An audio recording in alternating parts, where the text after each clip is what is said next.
Hello and welcome back to another Talk Wargaming unboxing. We're back looking at another Rubicon Models kit. This time we'll be moving away from the armoured vehicles to take a look at this Opel Blitz kit here. So this is obviously the 3-ton 4x2 cargo truck used by the German forces, and it comes with a range of different features such as one-piece engine and truck cab. You've got detachable canvas tops, headlight options, searchlight, and also a driver and passenger included. So let's just flip this box over. We can see a painted example of the truck at the top, as well as a sort of guide as to what Vallejo range of paints to use.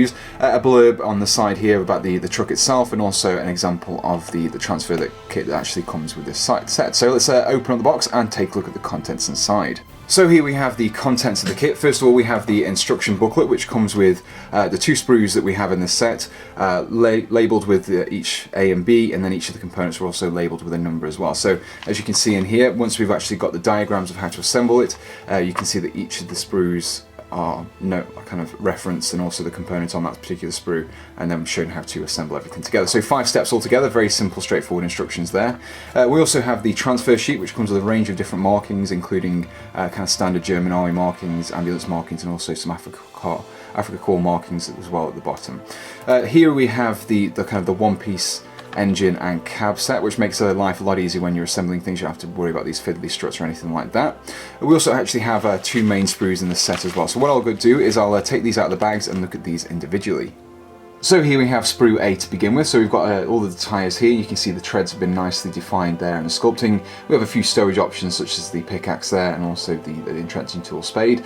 We have the sides of the truck, all that, the wood planks are nicely defined, very simple, straightforward to glue together these. And we also have some benches as well that you can place into the back of the truck for your troops. In terms of the sprue layout itself, very nice and clear. You can see all of the components have actually got these individual letters and numberings, as I pointed out on the leaflets before. So moving on to sprue B, we have the main kind of structure of the actual truck itself. So we have the undercarriage there, we have the inside of the cab as well, so you can just bring in the cab body and that just places easily over the top like so. We also have the bed of the truck. We also have the canvas options for the top. So you can see here we've got the actual canvas roof, which is optional. You don't need to actually place this on there.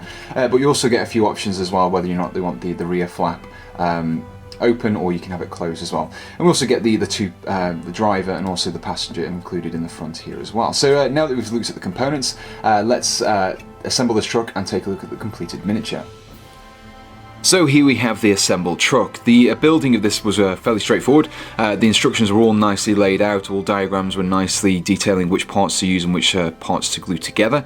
In terms of actual main construction, it was the flatbed here. We also had the underneath kind of section and also the cab as well. Detail-wise, there's quite a few nice little details. We've got the jerry cans here, we've got 2 on this side and also 3 on the other side. We've got a few storage boxes, and if I just take the cab off here, well, I've left this separate for the time being so I can paint things a lot easier. You can see the details and the dashboard as well just in there. I've actually got a few extra items that I can actually glue onto here. I've got the cover, which I've decided to opt out of. I'll probably be using this as like a transport for cargo as opposed to actual troops or anything like that, so I can just nice easy access to be able to fill this with some crates and such. As with the previous Rubicon miniatures that we've looked at, the wheels pop off nice and easy, which means you can paint them both, and you can also see the suspension bars in the side there as well. Another feature I forgot to mention in my previous half-track review is if you have a look at the tyres, you can see that they're ever so slightly flat on the side, which will actually touch the ground, which makes gluing down to bases or dioramas much easier. Now, if I bring in a German soldier from bolt action, you can see that this is perfect for 1/56 scale 28mm wargaming for bolt action, for example, and I can just place my Germans in here and use them as a transport like so. So now that we've looked at the miniature itself, let's zoom out again and get an overall summary for this kit.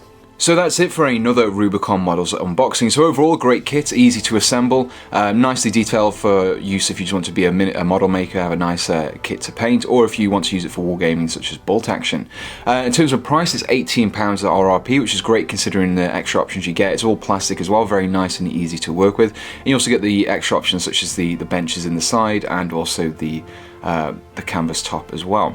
So if you liked this review, be sure to check out our previous Rubicon Models unboxings. We've got lots of different videos covering tanks and half tracks and things like that as well. So until next time, thanks for watching and goodbye.